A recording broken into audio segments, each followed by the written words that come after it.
आ जाओ। वो मेरे पास ही आएगा। बुलाओ, कह रहा चलो आ जाओ। शिवी आ जा, आओ शिवी। गेट के बाहर जाएंगे ना तब आएगा। हाँ वो चल ही रहा है हमारे साथ साथ।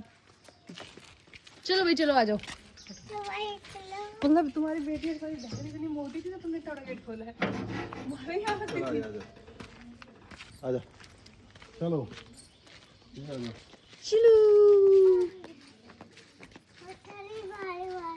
थक गई हो तो भाई। थक गई है लड़की। आजा आजा आजा